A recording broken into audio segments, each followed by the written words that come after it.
Bienvenidos a la cuarta lección de la clase de Resolviendo nuestros problemas personales. Hemos estado mirando cómo se desarrollan los problemas en el hombre. Y esto que miran aquí es justamente para poder ayudar a, a aconsejar a personas que tienen problemas. Pero antes de ayudar a otros a cómo resolver sus problemas, primero tenemos que aprender a resolver los nuestros. Por eso es que esta clase se llama Resolviendo nuestros problemas personales. Y estábamos mirando ya en la última clase cuál es el proceso de cómo se desarrollan los problemas en el hombre. Y dijimos que hay necesidades básicas, las necesidades de seguridad y de significado, es decir, de sentirnos amados incondicionalmente y sentirnos útiles e importantes. Estas necesidades generan en nosotros un deseo de suplir esas necesidades. Ese deseo de suplir esas necesidades se encuentra canalizada por las suposiciones básicas que tenemos, es decir, por los conceptos o ideas que nosotros tenemos de cómo resolver estas necesidades. Estos conceptos que nosotros tenemos vienen justamente de los eventos que nosotros hemos tenido a través de nuestra vida. Como niños, como adolescentes, como jóvenes, estuvimos nosotros aprendiendo de nuestra familia, de la escuela, del colegio, de la universidad, y las cosas que nos sucedieron a nosotros, algunas de esas cosas dolorosas, otras en las que experimentamos mucho regocijo, crearon en nosotros en una manera hasta inconsciente estos conceptos que nosotros tenemos de cómo suplir nuestras necesidades de seguridad y significado. Y es en base a estos conceptos, ideas que nosotros tenemos de cómo suplir nuestras necesidades que vamos a desarrollar el comportamiento, es decir, la conducta que nosotros tenemos para alcanzar la meta que nosotros queremos alcanzar. Y obviamente este comportamiento está basado en la suposición básica. Y las metas que yo me pongo para obtener lo que muchas veces nosotros llamamos la felicidad, es decir, experimentar que nuestras necesidades de seguridad y significado han sido satisfechas, lo tratamos de hacer con estos conceptos equivocados que tenemos. Y es por eso que, aunque aparentemente yo alcance una meta que yo me he propuesto, después simplemente voy a tener una satisfacción parcial o temporal. Y esta necesidad de seguridad y significado que yo he tenido, en realidad no es satisfecha. Y como Blas Pascal una vez dijo, el hombre tiene un vacío en el corazón y ese vacío tiene la forma de Jesucristo. Si nosotros no hemos aprendido a encontrar nuestras necesidades de seguridad y de significado, entonces, de acuerdo a lo que Dios quiere darnos, entonces vamos a estar tratando una y otra vez. La Biblia nos dice que Dios ha colocado eternidad en el corazón del hombre. Y cuando nosotros encontramos la vida eterna, esta relación con el Padre y con el Hijo, es donde en realidad podemos encontrar nuestras necesidades satisfechas. Pero muchas veces llegamos no solamente a tener una satisfacción parcial o temporal, sino que tratamos una y otra vez, vamos cambiando nuestras metas y seguimos teniendo este sentido de vacío o de vanidad. Entonces, nosotros en la clase anterior a esta de resolviendo nuestros problemas personales, estudiamos de lo que es la salvación. Y había tres aspectos de la salvación, lo que es la justificación, la santificación y la glorificación. Y en realidad, en este proceso cuando una persona acepta a Cristo, cree en Jesucristo y experimenta el nuevo nacimiento, experimenta que Dios le ha perdonado sus pecados y que ahora ya tiene una relación personal con Dios, entonces empieza a experimentar lo que es la verdadera felicidad, de obtener estas necesidades de seguridad y significado en Cristo. Y en la medida que nosotros vamos cambiando nuestra manera de pensar a través de la obra del Espíritu Santo en nuestras vidas, como dice el apóstol Pablo, no os conforméis a este siglo, sino transformaos por medio de la renovación de vuestro entendimiento, para que comprobéis o experimentéis cuál sea la buena voluntad de Dios, agradable y perfecta. Solamente cuando nuestros pensamientos son cambiados por la obra del Espíritu Santo y corregimos nuestra manera de comportarnos para tener una conducta bíblica, entonces nos llevará a satisfacer nuestras necesidades de seguridad y significado. Y es en este crecimiento espiritual, en este momento de la santificación, que nosotros vamos experimentando esto.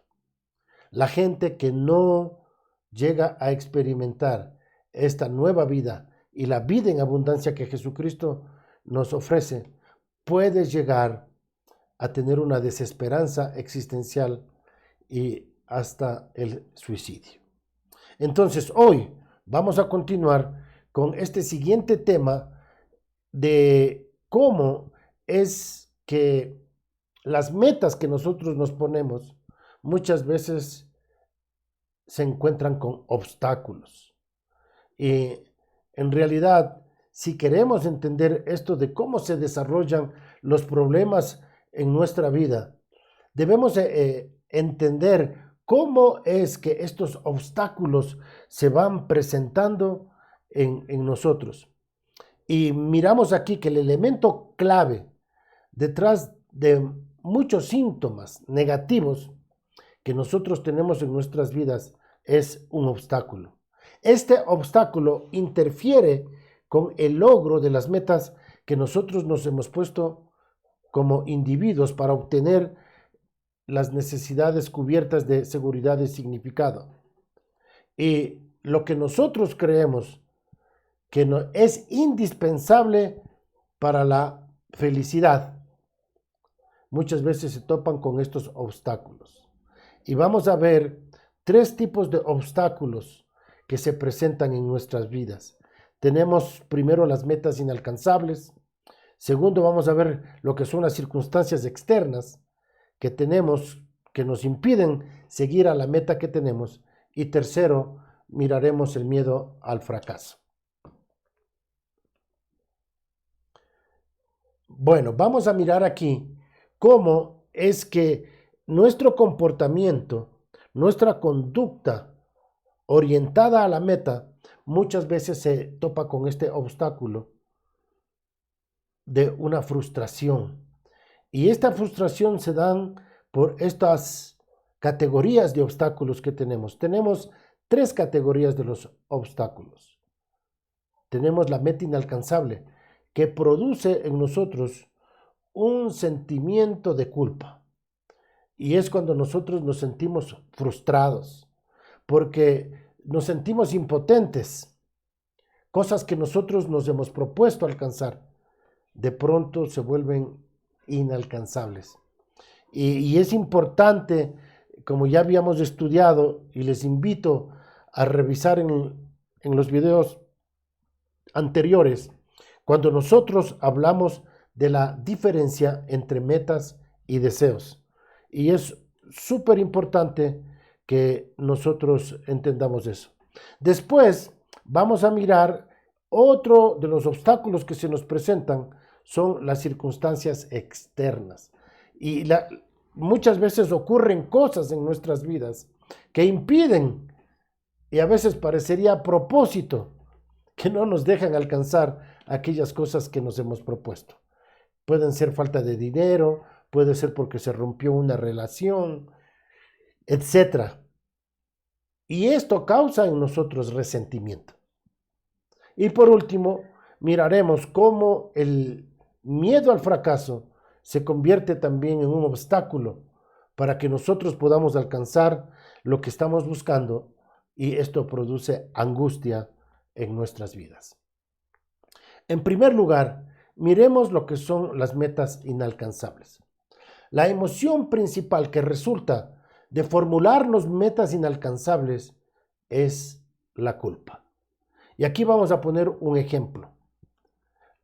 La persona que ha sido criticada toda su vida, pueda que para sentirse bien, es decir, para obtener la necesidad de seguridad en su vida, tiene que aparentar ser perfecto. Y él quiere ser perfecto, pero sabemos que ser perfecto es una meta inalcanzable. Entonces, cuando una persona tiene una meta de este tipo, ser perfecto, cualquier crítica que le puedan hacer a esta persona, ya sea por un amigo, un cónyuge, esto le va a causar un sentimiento de culpa y de rechazo. Se va a sentir culpable y rechazado de sí mismo. Por el otro lado, si le expresan a él amor, halagos, esta persona descubre más de sus imperfecciones. Y aquí tenemos este problema que se nos presenta ahí, de tener metas inalcanzables. ¿Cuántos de nosotros nos sentimos amenazados o rechazados cuando alguien nos critica? Cuando alguien no está de acuerdo con lo que yo estoy haciendo o con lo que yo estoy pensando, ¿nos sentimos nosotros culpables y rechazados? Y tenemos que nosotros examinar ese tipo de emociones que tenemos. Porque en realidad nuestra aceptación no tiene que venir de otras personas. Nuestra aceptación viene de Dios. Cuando nosotros nos sentimos aceptados en Cristo y nos sentimos realizados, reconociendo que somos pecadores, reconociendo que somos imperfectos, pero por la gracia de Dios nosotros podemos hacer las cosas para agradarle a Él. Y si alguien nos critica, pues ya sabemos de que yo soy aceptado en Cristo y de que a pesar de mis debilidades, a pesar de mis incapacidades, el Señor continúa aceptándome. Y eso me da a mí un sentido de libertad y no de culpa o de rechazo. Muy bien, vamos a mirar ahora el siguiente obstáculo, que son las circunstancias externas. Cuando una persona descubre que puede alcanzar la meta y está trabajando para alcanzar esta meta, pero ocurren circunstancias fuera de ella que bloquean sus esfuerzos y comienza a sentir resentimiento o amargura. Y esto puede ser un problema muy común. Vamos a suponer que yo tengo la meta de comprarme un carro y estoy trabajando y ahorrando el dinero para comprarme el carro, pero me enfermo y me toca gastar el dinero en mi salud. Yo puedo generar un resentimiento en mi vida por no haber podido cumplir esta meta que yo tenía. Pero veamos otro ejemplo, un ejemplo bíblico. Dice aquí que Israel murmuró contra Moisés por las dificultades que estaba viviendo. Y no es raro que el resentimiento cause alguna agresión. Como dice en Efesios capítulo 4, versículo 26, airaos pero no pequéis, no se ponga el sol sobre vuestro enojo. Muchos de nosotros sentimos resentimiento o amargura y a veces nos rebelamos contra Dios por los problemas o dificultades que yo tengo que enfrentar. En estos días hemos estado aprendiendo de que como seres humanos siempre vamos a tener problemas, ya sea de salud, de finanzas, de relaciones. Y ocurren muchas cosas en nuestras vidas. Si no confiamos en el Señor, que Dios es soberano, que Él está en control de las circunstancias, de lo que me sucede en mi vida, entonces yo voy a desarrollar resentimiento en mi vida. Como hijos de Dios, tenemos nosotros que aceptar esta realidad de que Dios está en control y que todas las cosas que suceden a los que Dios aman nos ayudan a bien.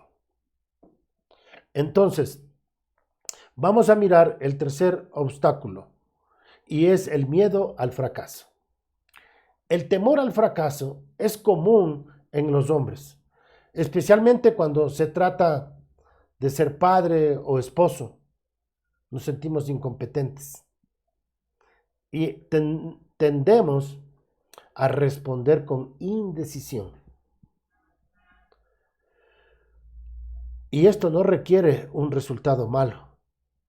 Si hago el intento, pensamos nosotros, yo voy a fracasar y tendré que admitir mi debilidad. Y por eso mejor no hago el intento para evitar el fracaso. La verdad es que al no hacer el intento, ya fracasé. Porque el hombre cree que de esta forma puede aplazar lo inevitable. Cuando nosotros somos indecisos, cuando nosotros no hacemos las cosas que sabemos que tenemos que hacer por miedo al fracaso, entonces vamos a experimentar una profunda frustración. Vamos a sentirnos impotentes, fracasados. Sabemos nosotros que tarde o temprano tenemos que hacer lo que tenemos que hacer. Lastimosamente, esto ha generado muchos problemas dentro del matrimonio, porque como hombres, muchos no toman las decisiones que tienen que tomar por este miedo al fracaso. Que Dios nos ayude a nosotros a continuar a hacer las obras que Él quiere que hagamos. Interesante que nosotros nos podemos dar cuenta, ¿verdad? ¿Qué tan grave son los problemas que nosotros tenemos? Y vamos a mirar esto. Y yo quiero que al mirar esto nosotros vayamos identificando en qué nivel de problema estoy yo. Hay 3 niveles de problemas que pueden resultar cuando no logramos una meta. Primero es la preneurosis. El primer nivel, la preneurosis, es un sentido de frustración cuando yo no alcanzo la meta. Pero, sin embargo, tengo las fuerzas de seguir intentando, de seguir buscando nuevas estrategias para alcanzar a la meta. Y aunque me pongo molesto, aunque me siento fracasado, voy a tratarlo de nuevo. Y esto es una seña de que yo tengo una neurosis, ¿sí? Perdón, una preneurosis. Cuando el problema se va empeorando y ya son algunas veces en las que yo me siento frustrado, puedo llegar a una neurosis que se empieza por presentar problemas psicosomáticos, tales como dolores de cabeza, úlcera, gastritis, tics nerviosos, muchas veces comportamientos violentos. Esto me lleva a mí a darme cuenta de que ya estoy en una etapa de neurosis. Hay algunas personas que solamente buscan consejería cuando estos problemas que tienen se agravan. y hay algunos que ni buscan consejería y caen en tremendos problemas de depresión, en tremendos problemas de pensamientos suicidas y pues el problema se va aumentando. Y yo les sugiero de que no esperen llegar a una neurosis para buscar consejería. Si usted ya está en la etapa de preneurosis, es el tiempo de buscar ayuda. Es el tiempo de buscar que alguien le ayude a solucionar esos problemas que tiene. Búsquese un pastor, una persona que sea madura espiritualmente, una persona que tenga una relación y una comunión con Dios para poderle ayudar en este tipo de problema. Así que no espere una neurosis. Pero el tercer nivel es una psicosis. Es cuando es tan fuerte el dolor y la frustración que yo experimento, que hay una ruptura completa con el mundo de la realidad y entro en una locura. Usted sabía que la locura es una decisión. Es tan fuerte el dolor que una persona experimenta que simplemente decide romper su conexión con la realidad y empieza a hacer cosas que no tienen sentido. Empiezan a vivir en un mundo imaginario y eso ya se convierte en locura. Entonces, hemos visto estos problemas que resultan cuando no alcanzamos nuestras metas.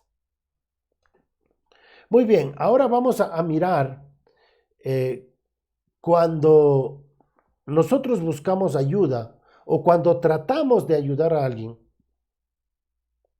Quizás en la primera conversación que tengamos con alguna persona, simplemente lo que esta persona va a poder expresar es lo que se ve en la superficie. Sus sentimientos, su manera de comportar, que nos pueden compartir cómo se sienten y qué es lo que están haciendo. Pero debajo de esto que nos están hablando, nosotros tenemos que mirar aún más allá de las simples palabras.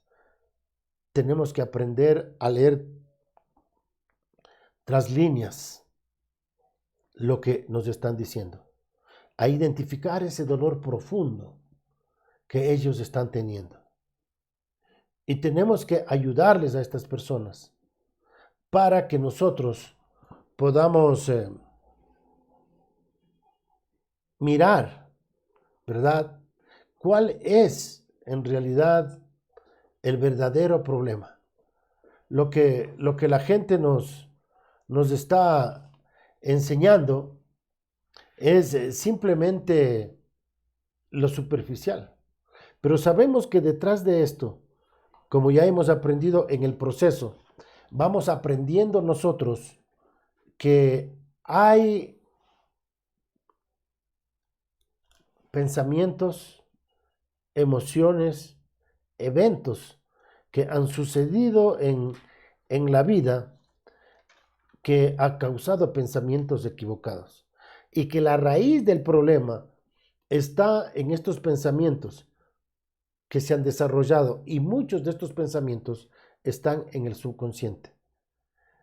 ¿Por qué y cómo funciona el subconsciente? Cuando un evento sucedió en nuestras vidas, quizás como niños, quizás como adolescentes, marcaron nuestra vida. Y era tanto el dolor que yo experimenté que simplemente mi mente lo rechaza conscientemente y esto que yo estoy pensando se aloja en el subconsciente. Como no lo puedo procesar en el consciente, muchas de estas ideas se alojan en el subconsciente y se manifiestan justamente cuando algo gatilla.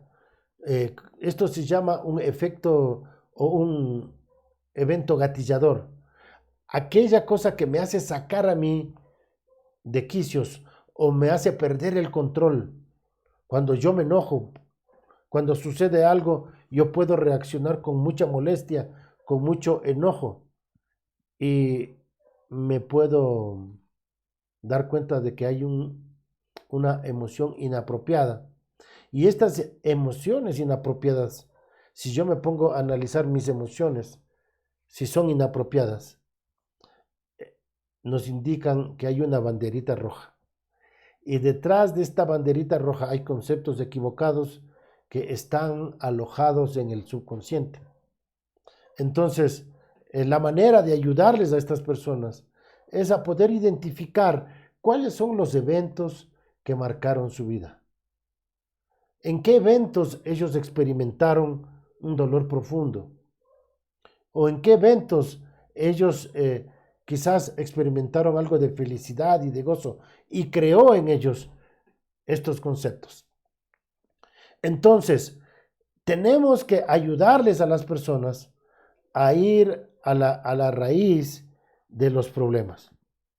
Para poderles ayudar a estas personas, vamos a leer en Colosenses el capítulo 1, en el versículo 28 dice, a quien anunciamos amonestando a todo hombre y enseñando a todo hombre en toda sabiduría, a fin de presentar perfecto en Cristo Jesús a todo hombre. Y aquí vemos la palabra amonestar en Colosenses. Amonestar. Esta palabra amonestar quiere decir que vamos a ponernos cara a cara o nariz a nariz para poder confrontarle a esta persona con lo que está pensando y haciendo de manera equivocada. La amonestación es para corregir lo equivocado que está. Entonces, la palabra de Dios nos manda a que podamos amonestar, ¿verdad? En el buen sentido de la palabra. No es criticar, no es juzgar, ¿verdad? Es ayudarle a la persona a comprender en qué es lo que está equivocado. Pero para ayudarle a esta persona en qué está equivocado, tenemos que ayudarles a mirar cuál es la raíz del problema. No solamente el comportamiento que ellos están teniendo o las emociones que están teniendo, sino que tenemos que ayudarles a pensar en algunos de los eventos que ellos tuvieron en el pasado y que como resultado de eso se crearon ideas equivocadas. Entonces, allí es cuando nosotros tenemos que ayudarles a estas personas. Y vamos a leer Romanos el capítulo 12 en el versículo 8. Dice, el que exhorta, ocúpese en la exhortación. El que reparte, hágalo con liberalidad. El que preside con solicitud y el que hace misericordia con alegría. Entonces, aquí nos indica cómo podemos ayudar a las personas. La palabra parakaleo tiene que ver con ponerse al lado de una persona para escucharla, ayudarla a caminar. La palabra parakaleo viene justamente de la palabra paracleto, que tiene que ver con el Espíritu Santo. Y esta palabra de parakaleo, que quiere decir exhortar, consolar, animar, aconsejar, es justamente lo que nosotros tenemos que hacer con las personas que están buscando consejería. Entonces, ponernos al lado de ellas para escucharles acerca de los eventos que ellos tuvieron, escucharles y trabajar con ellos en los posibles pensamientos equivocados que estos eventos generaron en su vida y mostrarles qué es lo que dice la Biblia. Vamos a mirar otro versículo en Hechos del capítulo 15, el versículo 32. Dice, y Judas y Silas, como ellos también eran profetas, consolaron, confirmaron a los demás con abundancia de palabras. Y aquí tenemos la palabra consolar. Consolaron, confirmaron. La palabra consolar tiene que ver con el hecho de ayudarles a fortalecerse, a no sentirse débiles. Consolar no es solamente darle una palmadita en la espalda o darle un masaje, sino que consolar tiene que ver con ayudarle a la persona a darse cuenta de los pensamientos equivocados, de las emociones inapropiadas y de la conducta que ellos tienen que cambiar. Entonces, el consolarle es fortalecerle a la persona para que pueda caminar en el camino correcto. Vamos a mirar ahora las etapas en resolver los problemas personales y cómo podemos aconsejar a las personas. Si yo quiero resolver los problemas personales, primeramente tengo que identificar los sentimientos problemáticos, es decir, aquellos sentimientos que son inapropiados, ¿sí? Inapropiados. En realidad, recuerdo de un incidente de un joven de que justamente estaba estudiando música en la universidad y como parte del examen tenía que tocar una pieza musical y él tocó esta pieza musical y la profesora no esperaba que este alumno pudiese tocar también el instrumento.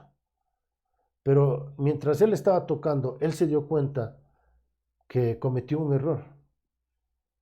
Pero nadie más lo notó, sino solamente él. Y cuando terminó de tocar, su novia estaba asistiendo allí al concierto y ella le felicitó. Y la reacción de él fue con violencia. Y dijo, tú no puedes decir eso porque tú no sabes. Esa era una emoción inapropiada. Él había desarrollado este pensamiento de ser perfeccionista. Y él mismo no aceptaba, ¿verdad? No se aceptaba a él mismo, se rechazaba a sí mismo. Y justamente esto trajo problemas en su relación que terminaron separándose. Y eso es lo que ocurre cuando nosotros identificamos las emociones inapropiadas. Entonces, detrás de esas emociones inapropiadas, vamos a ver que hay un comportamiento problemático, ¿sí? Y en este caso, de este ejemplo, es justamente un comportamiento violento, un comportamiento de iras. Y cuando identificamos el pensamiento problemático, tenemos que identificar cuál es el pensamiento problemático. Y para identificar este pensamiento problemático, tengo que identificar cuáles son los eventos en mi vida que me llevaron a creer que yo tengo que ser perfecto en este caso. O quizás hay otros pensamientos equivocados, ¿no? que yo pueda desarrollar en mi vida. Quizás yo puedo tener un pensamiento equivocado de que para sentirme seguro y con significado yo tengo que tener dinero o tengo de que ser famoso. Entonces son pensamientos, ¿verdad?, que se generan en nosotros justamente por eventos que sucedieron en nuestras vidas. Y nosotros tenemos que ayudarles a estas personas a caminar por este camino de ir identificando los sentimientos problemáticos, identificando el comportamiento problemático identificando el pensamiento problemático o equivocado. Una vez que ya llego a este punto de pensar en el pensamiento problemático, entonces el siguiente paso es decirle qué dice la Biblia. Clarificar cuál es la enseñanza bíblica en cuanto a cómo debería comportarse en esta situación. Llevarle a entender su identidad en Cristo, llevarle a entender el poder que puede encontrar en Cristo para superar este tipo de problemas, este tipo de pensamientos que él está teniendo. La ventaja de esto es que podemos analizar estos eventos a través de los nuevos filtros que nosotros tenemos, que son la cruz, el Espíritu Santo, la palabra de Dios, nuestra identidad en Cristo, las promesas que Dios nos da a nosotros. Y es a través de estos filtros que podemos analizar estos eventos pasados y estos pensamientos problemáticos. Las personas que no tienen a Cristo tienen un problema grave, porque ellos tienen otros filtros para analizar los eventos, que es lo que el mundo dice, lo que sus propios pensamientos y deseos dicen, y lo que Satanás inculca. Entonces, estos tres enemigos que existen, ¿no? El mundo, la carne y el diablo. Pero como cristianos, nosotros podemos seguir lo que la Biblia nos dice. Una vez que yo aprendo lo que la Biblia me dice, yo debo tener un compromiso. Es decir, someterme a lo que la Biblia dice y obedecer. Hago un compromiso de hacer lo que dice la Biblia. Si no va a haber este compromiso, entonces no va a haber cambio. Aunque yo no sienta, aunque no esté de acuerdo, aunque no me guste lo que dice la Biblia, yo decido someterme. Y cuando yo decido someterme, puedo planificar hacer lo que la Biblia dice. Y cuando yo hago esto, el resultado va a ser que mis sentimientos van a cambiar. Mi corazón se va a inclinar a hacer la voluntad de Dios. Algunas personas tienen un pensamiento equivocado al respecto y piensan, si yo no siento, mejor no lo hago, porque no quiero ser hipócrita. Y ese es un pensamiento equivocado. La Biblia nos enseña que nosotros primero tenemos que hacer lo que la Biblia dice para luego que mis emociones puedan ser cambiadas, para que luego mis sentimientos sean cambiados. La obediencia a la palabra de Dios me va a llevar a transformar mi vida, a transformar mis pensamientos, a transformar mis emociones, a transformar mi vida. Bueno, espero que esto haya sido de mucha bendición para ustedes y muchas gracias por interesarse en tomar esta clase y les deseamos muchas bendiciones. Si usted necesita ayuda, pues con mucho gusto podemos estar ayudándoles si nos escriben, ya sea abajo de estos videos, y podemos identificar y tratar de escribirles o tratar de hacer una cita para poder conversar y tratar de ayudarles en proseguir con esto que hemos estado estudiando y quizás ayudarle a poder resolver estos problemas personales.